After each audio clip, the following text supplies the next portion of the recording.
जो भी व्यक्ति लॉकअप को देख रहा है वो बाय डिफॉल्ट समझदार तो होगा नहीं। आम व्यक्ति की कोई औकात नहीं होती कि वो कोर्ट के ऊपर सवाल उठाए। अगर उठाता है तो तुम जानते हो contempt of court, jail, bail, फलाना ढिमकाना। भाई आए थे यूपी में मुसलमानों को जगाने, हिंदू जगा के चले गए। नमस्कार, स्वागत है आपका ट्रेंडिंग ऑफ दिस वीक के नए एपिसोड में। तो गाइस, कांग्रेस के कद्दावर नेता और राजस्थान सरकार के मंत्री श्री शांति धारीवाल ने एक बहुत ही नायाब स्टेटमेंट दिया है। एक्चुअली वो पार्लियामेंट में ये डिस्कस कर रहे थे कि जो राजस्थान है वो रेप के मामले में नंबर 1 स्टेट बन चुका है, और ऐसा क्यों हुआ इसका रीजन देते हुए उन्होंने मुलायम सिंह को कॉम्पिटिशन दे दिया। अब मैं क्या बोलूं, आप ही सुन लो। और रेप के मामले में हम नंबर 1 पे हैं, इसमें कोई दो राय नहीं। अब ये रेप के मामले में क्यों है, कहीं ना कहीं गलती है तो साला तो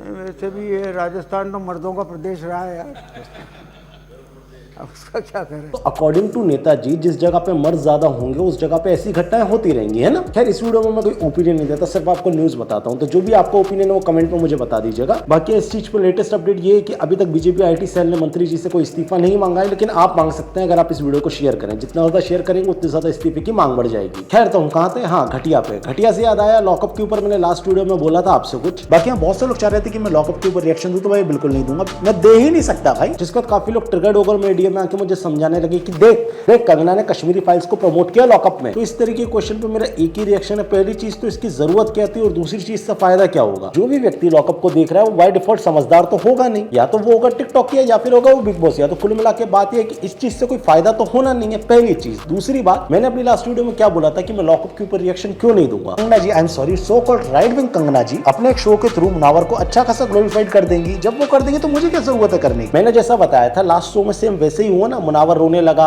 कुणाल भाई जाके उसे चुप कराने लगे और उसको ऐसे ग्लोरीफाइड कर दिया कि जैसे वो स्टैंड अप कॉमेडियन नहीं, आने वाला प्राइम मिनिस्टर हो। साले जब तू हंसता है ना पूरी कंट्री हंसती है, जब तू रो रहा है ना पूरा ग्रीन रूम, पूरी कंट्री और मैं भी रो रहा हूं। एंटी हिंदू जोक से बीजेपी की हाइप और बीजेपी की हाइप से सीधा कंट्री। मतलब इस व्यक्ति ने इतनी लंबी छलांग मारी है ना सक्सेस में, जिसकी कोई हद नहीं। वो दिन ज्यादा दूर नहीं जब मुनावर के फैन मोदी जी से इस्तीफा मांगने लगेंगे मुनावर को पीएम बनाने के लिए। हमारा पीएम कैसा हो? मुनावर भाई जैसा हो। और ये बात ऐसा जोक मत लेना भाई, ये भाई जानों में और मिलिच्छों में कोई दिमाग नहीं है, ये मांग भी सकते हैं। खैर, मेरा जो पॉइंट था वो कोइंसिडेंटली अपने आप सही होता दिख रहा है और इस चीज के आप खुद गवाह हैं। खैर, अब इस चीज को हटाओ, दूसरे पॉइंट पे आते हैं। हम लोग कहां पर थे? मलिच्छा। मलिश से याद आया, आपको ओवैसी का स्टेटमेंट याद है? इंशाअल्लाह दोबारा योगी को उत्तर प्रदेश का मुख्यमंत्री नहीं बनने देंगे, नहीं बनने देंगे। योगी जी 272 प्लस सीटों के साथ आज 25 तारीख को वहां पे लखनऊ में शपथ ले रहे होंगे, और उसी जगह पे हमारे ये इंशाअल्लाह वाले भाईजानों को पता है कितनी सीट मिली है?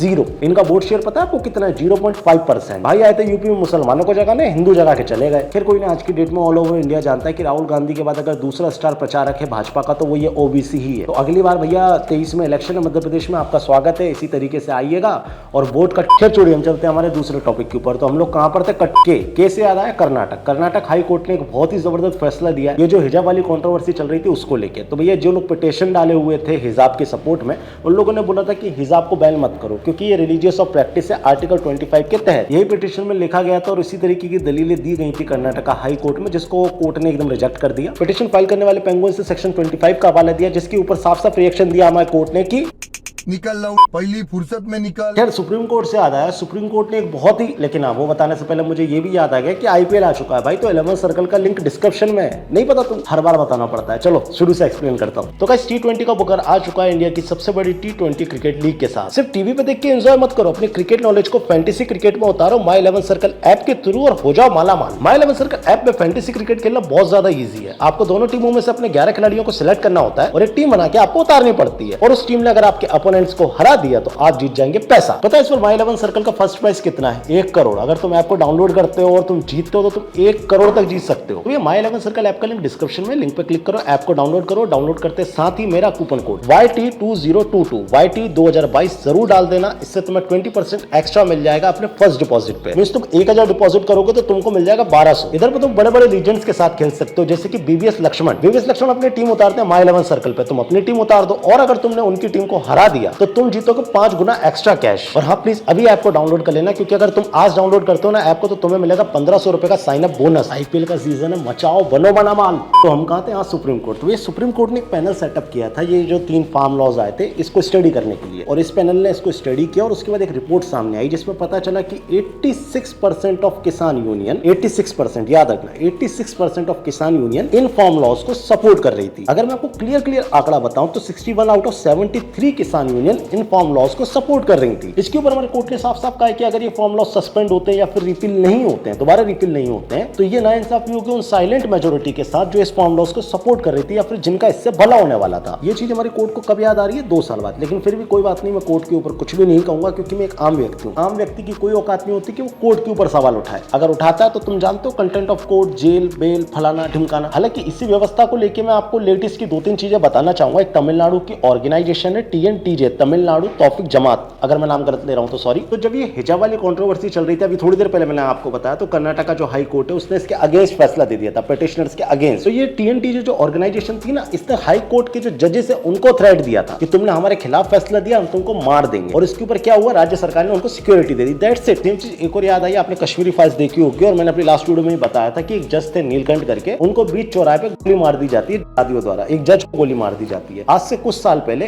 6-8 महीने पहले की बात होगी मेरे ख्याल से, उस टाइम पे एक पिटीशन फाइल की गई थी कश्मीरी हिंदुओं को लेके, जो कश्मीरी एक्सोडस हुआ ना उसको लेके। तो जो हमारा जज है, जो हमारे सुप्रीम कोर्ट है, इसने पता है इस पिटीशन को क्या बोल के खारिज कर दिया कि ये पुराना मामला है। ये बोल के हमारे कोर्ट ने इस पिटीशन को खारिज कर दिया था कि ये पुराना मामला है। और सोचो उस जगह पे एक जज की भी हत्या हुई थी। तो आप समझ सकते हैं कि यहाँ पे आप सिर्फ सह सकते हैं, बोल कुछ नहीं सकते हैं। बाकी मैं ज्यादा कुछ नहीं बोलूंगा, ना मैं कुणाल कामरा हूं, ना ही मेरे। हाँ, तो हम लोग किस बारे में बात कर रहे थे? हिजाब इज माय राइट, हिजाब इज माय चॉइस। तो हाँ, उससे याद आया, इराक की एक पॉपुलर टिकटॉक क्रिएटर थी जिसका नाम था ईमान समी मगदेद, जिसको इसके भाई ने गोली मार दी। और इसके भाई ने इसको गोली इसलिए मारी क्योंकि ये जो लड़की थी वो क्रॉप टॉप पहनी थी। क्रॉप टॉप समझते हैं? जो लड़कियां वो समझती होंगी, और नहीं है तो गूगल पे जाकर सर्च कर लिया। कोई ऐसी वल्गर ड्रेस नहीं है, मेरे हिसाब से बहुत ओके ड्रेस है। तो हमारे इस टिकटॉकर के भाई ने इसको इसलिए गोली मार दी क्योंकि ये क्रॉप टॉप पहनी थी। और इसका रीजन इसके भाई ने पता क्या दिया कि इससे मजहब खतरे में आ रहा था। हिजाब इज माय चॉइस, हिजाब इज माय राइट, इस चीज के ऊपर मैंने बाकी कोई मेरा मतलब मकसद नहीं था इस न्यूज को बताने का, बस थोड़ी सी जनरल नॉलेज आपको रहनी चाहिए। खैर, जिस लड़की की डेथ हुई उसके साथ बड़ी सिंपैथी भी है, कंडोलेंस भी है, एंड भगवान उसकी आत्मा को शांति दे, ये मैं ऊपर वाले से प्रार्थना करता हूँ। खैर, जब बात इतनी ज्यादा गन्स वगैरह की चल रही है तो मैं आपको एक कोट पढ़ के सुनाना चाहूंगा। ये बहुत लोगों के काम आएगा और इस कोट को प्लीज शेयर कीजिएगा। ये कोट मलाला का था, with guns you can kill terrorist, with education you can kill terrorism, Malala Yusuf. इससे आपको ये समझना चाहिए कि जब आप पढ़ाई करें, खैर पढ़ाई से याद आया कि नजीब नाम का एक लड़का था जो एमटेक स्टूडेंट था केरला का। ये 2 साल से मिस हो गया था और 2 साल बाद पता चलता है कि इसने ISI ज्वाइन कर लिया था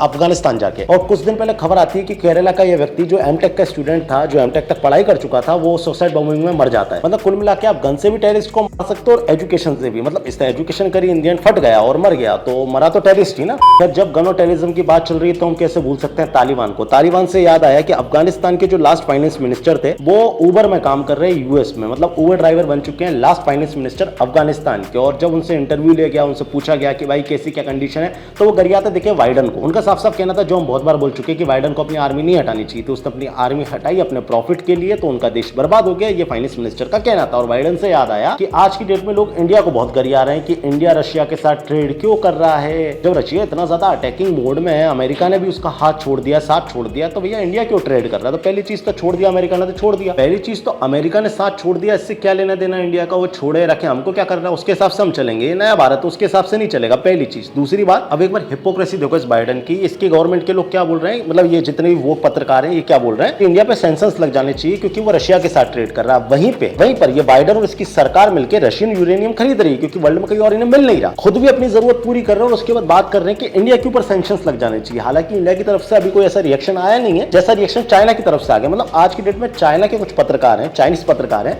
वो इंडिया को सपोर्ट कर रहे हैं। चाइनीज जर्नलिस्ट बाइडन को ट्रोल कर रहे हैं, बाइडन गवर्नमेंट को ट्रोल कर रहे हैं और इंडिया को सपोर्ट कर रहे हैं। लेकिन अभी तक इंडिया को कोई स्टेटमेंट आया नहीं और देगा भी नहीं क्योंकि इंडिया वो शांत वाला इंसान है, सॉरी शांत वाली कंट्री है। अब मेरे पास 2 टॉपिक है जो कि दोनों के दोनों कोर्ट से, एक में सही फैसला और एक में बेहुदा घटिया बर्बाद। तो ये 2 कोर्ट के 2 फैसले जो मैं आपको सुनाना चाहूंगा। पहले मैं आपको छत्तीसगढ़ कोर्ट का एक डिसीजन सुनाना चाहूंगा, एक नोटिस सुनाना चाहूंगा। छत्तीसगढ़ कोर्ट ने भगवान शिव को नोटिस भेजा। उन्होंने ये कहा कि तुमने गैर कानूनी जमीन पे कब्जा कर रखा हो, 10,000 रुपए तुम्हें भरने पड़ेंगे। ये कोर्ट ने भगवान को नोटिस भेजा है। मतलब इतनी बेहुदा बाहियात हरकतें ना इनकी, मतलब ये कुल मिला के एक तरीके से ट्रोल करना चाहते हैं कि अगर तुम्हारे भगवान है तो उनको धरती पे बुलाओ, वो पैसा दें। वो पीके पिक्चर में जो नौटंकियां दिखाई थी वो ये रियल लाइफ में कर रहे हैं। मतलब पूरी जिंदगी में सिर्फ एक यही जगह होती है जब मैं कुणाल कामरा को सपोर्ट कर देता हूं, जब वो बोलता है इनका मजाक उड़ाता है तब। फिर ये तो एक बाहियात डिसीजन था। एक मैं सही डिसीजन आपको सुनाता हूं जो सुप्रीम कोर्ट का था। कुछ लोग एनडीए में कास्ट बेस्ड रिजर्वेशन मांग रहे थे जिसको डिसलाइन कर दिया सुप्रीम कोर्ट ने, जो कि बहुत ही बेहतरीन फैसला है।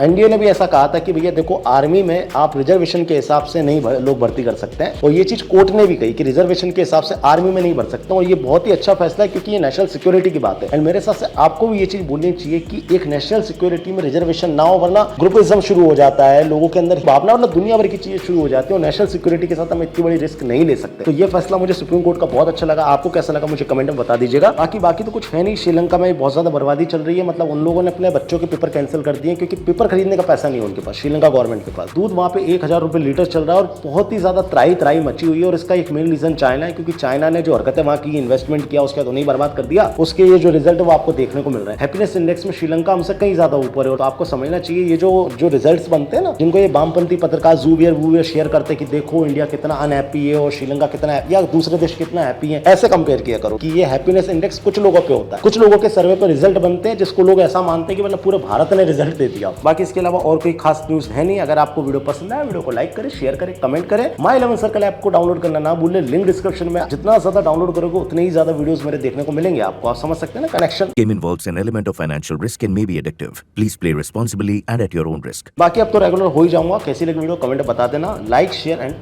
Follow me on Instagram and Twitter पर भी कर लेना प्लीज।